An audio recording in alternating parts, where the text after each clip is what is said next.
Welcome to my channel nomadic KD. Goa के sea बीच की मौज मस्ती के दौरान मेरी मुलाकात मार्ता और रोज से हुई। मार्ता इटालियन और रोज एक इजरायली थी। एक ही हॉस्टल में रहने के कारण हम जल्दी ही दोस्त बन गए। हम तीनों में एक बात कॉमन थी और वो था ट्रैवलिंग और एडवेंचर। एक शाम पार्टी करते हुए हमने हम्पी की यात्रा पर चलने का प्लान किया और अगले ही दिन हम तीनों निकल गए अपनी हम्पी की यात्रा पर। ट्रेन की हॉस्पिटल जंक्शन पर रुकते ही मैं, मार्ता और रोज हम तीनों उत्साह से भर गए। जंक्शन से हमारे हॉस्टल की दूरी 30 मिनट थी। हमने एक ऑटो तय किया और निकल पड़े अपने सफर पर। रास्ते में छोटे छोटे गांव दिखे और दूर पहाड़ियों के बीच पत्थरों की संरचनाएं दिखाई जो धीरे धीरे हम्पी की पहचान बनती जा रही। हम्पी कर्नाटक राज्य में स्थित एक ऐतिहासिक और धार्मिक स्थल है जो कभी विजयनगर साम्राज्य की समृद्ध राजधानी हुआ करता था। यह स्थान अपने प्राचीन मंदिरों, विशाल पत्थरों, अद्भुत वास्तुकला और रहस्यमयी खंडहरों के लिए प्रसिद्ध है। तुंगभद्रा नदी के किनारे बसा यह शहर आज भी अपनी भव्यता और संस्कृति की गवाही देता है। यहाँ का विरूपाक्ष मंदिर आज भी क्रियाशील है और श्रद्धालुओं का प्रमुख केंद्र है। इसके आसपास फैले हुए मंदिर, मंडप, स्तंभ और रथ विजयनगर शैली की शिल्पकला के अद्वितीय उदाहरण है।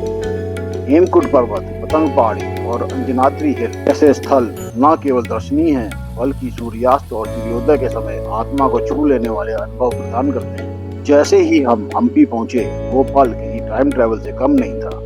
हर जगह इतिहास बिखरा था, पुरानी खंबे, टूटी हुई मूर्तियां और शांत वातावरण। जब हम हम्पी के हॉस्टल में पहुंचे तो हमें ये जानकर बहुत खुशी हुई हमारे गोवा के हॉस्टल से एक और इटालियन फ्रेंड सिल्विया भी हम्पी की यात्रा पर आई थी। हमारा हॉस्टल विरूपाक्ष मंदिर से कुछ ही कदम की दूरी पर था। हॉस्टल की छत से मंदिर का गोपुरम साफ दिखाई दे रहा था। हल्की हल्की हवा चल रही थी और मंदिर की घंटी की आवाज उस सन्नाटे में एक जादू सी बन रही थी। मार्ता ने कहा, ये जगह असली लगती ही नहीं, जैसे किसी पेंटिंग में आ गए। हम दोपहर तक हम्पी पहुंच गए और थोड़ा आराम करने के बाद हम शाम को सनसेट पॉइंट की तरफ चल दिए जो कि विशाल विरूपाक्ष मंदिर के पास ही था।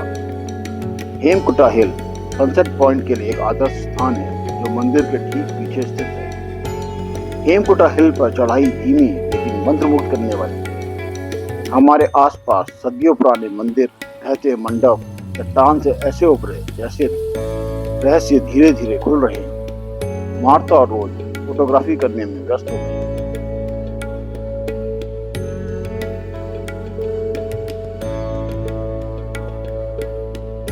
जब हम ऊपर पहुंचे तो हवा तेज हो गई, आसमान बदलने लगा।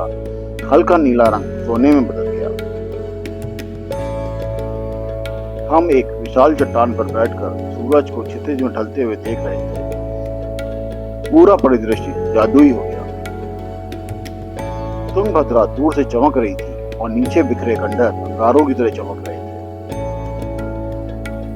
पहाड़ी पर और भी लोग थे, कुछ ध्यान कर रहे थे, कुछ हंस रहे थे, कुछ हमारी तरह चुप थे और इस पल का आनंद ले रहे थे।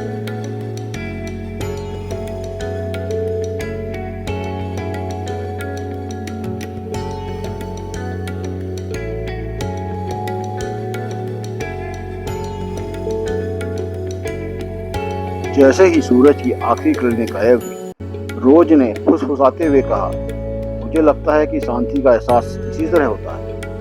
हम्पी के लुभावने सनसेट को देखने के बाद मार्ता, सिल्विया, रोज हम सभी ने अगले दिन मॉर्निंग में विरूपाक्ष मंदिर जाने का फैसला किया।